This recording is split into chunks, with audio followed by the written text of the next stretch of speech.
Large-scale destruction at one of Iran's key facilities specializing in the production of ballistic missile engines has been revealed through satellite images. According to information released by Israeli sources, almost all buildings of the industrial complex located near the Sarhad border region, which was engaged in the development and production of missile engines, have been completely disabled. The destruction of this facility is being assessed as one of the most serious damages inflicted on Iran's military-industrial complex within the joint U.S.-Israeli airstrikes that began on February 28th. Analysts believe that the destruction of this strategic infrastructure may be one of the main reasons behind the sharp decrease in the number of missile launches carried out by Iran in recent days. The disruption of the engine production chain has dealt a serious blow to Tehran's ability to replenish its missile arsenal. The images clearly show that the targets were struck with pinpoint accuracy and that some workshops were completely leveled. Iran's official authorities have so far refrained from commenting on this devastating loss and the satellite evidence that has emerged. Coordinated air and drone strikes have focused on missile launchers, underground base entrances, and supporting infrastructure in an effort to reduce Tehran's ability to conduct long-range missile attacks. U.S. and Israeli forces have launched thousands of strikes on Iranian military targets, including facilities associated with the country's missile program. In the first 100 hours of the operation alone, U.S. and Israeli forces reportedly struck nearly 2,000 targets and destroyed hundreds of ballistic missiles, launchers, and drones, significantly reducing Iran's immediate strike capacity. Israeli military officials have indicated that roughly half of Iran's active ballistic missile launcher inventory has been dismantled or rendered inoperable during the strikes. Satellite imagery and military statements indicate that multiple missile facilities have sustained heavy damage, including launchers positioned near underground complexes.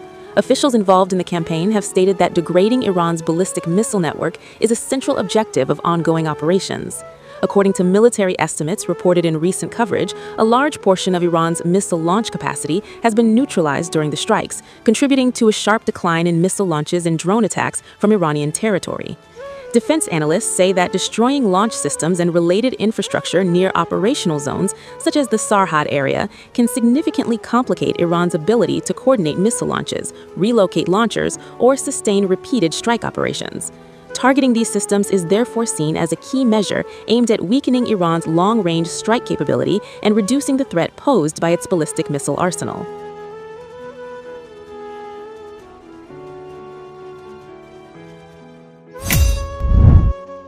Australia granted asylum to 5 members of the Iranian women's soccer team who were visiting the country for a tournament when the Iran war began, a government minister said Tuesday. According to Associated Press, the announcement followed days of urging by Iranian groups in Australia and by US President Donald Trump for the Australian government to help the women, who had not spoken publicly about a wish to claim asylum. It was not clear when the remaining players were due to leave Australia, but a commotion erupted Tuesday afternoon outside the team's hotel as members of the public kneeled or lay in front of a white bus with tinted windows believed to be carrying the rest of the team. The identities of those on the bus and its destination couldn't be immediately confirmed. Similar vehicles have transported players to and from their games. The protesters, some wearing red, white and green clothing or holding pre-revolution Iranian flags, tried to prevent the bus from departing the hotel. But it was delayed by only minutes. Some chanted, "Save our girls," and "Please act now."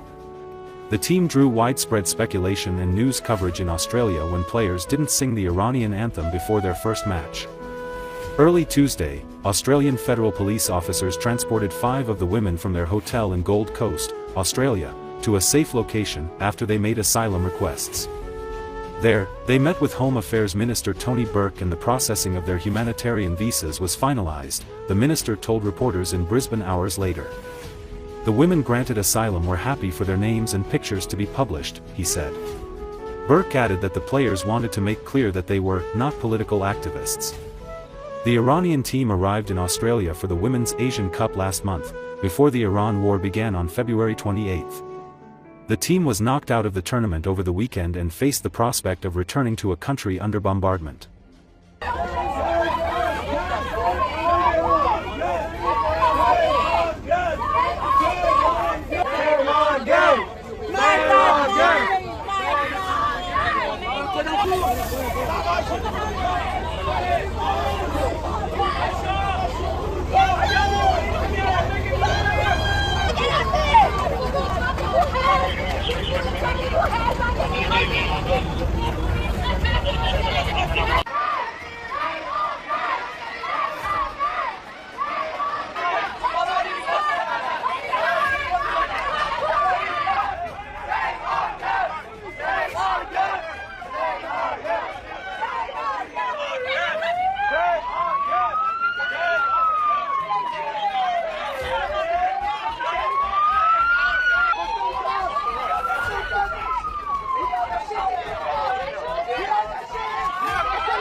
Pro-government supporters held gatherings across Iran on Monday to pledge allegiance to the new supreme leader. According to Associated Press, Mojtaba Khamenei, a son of Iran's late supreme leader, was announced as the Islamic Republic's next ruler on Monday, as Tehran widened its attacks across the Mideast to strike oil and water facilities crucial to its desert sheikdoms. With Iran's theocracy under assault by the US and Israel for more than a week, the country's Assembly of Experts chose as the next supreme leader a secretive, 56-year-old cleric who maintains close ties to the country's paramilitary Revolutionary Guard. The Guard has been firing missiles and drones at Israel and Gulf Arab states since the younger Khamenei's father, Ayatollah Ali Khamenei, was killed February 28 during the war's opening salvo. The war has shaken global energy markets, pushing oil prices above $100 a barrel and leading to tighter supplies of natural gas after Qatar turned off its production. The younger Khamenei, who had not been seen or heard from publicly since the war started, had long been considered a contender for the post. That was even before the Israeli strike killed his father, and despite never being elected or appointed to a government position.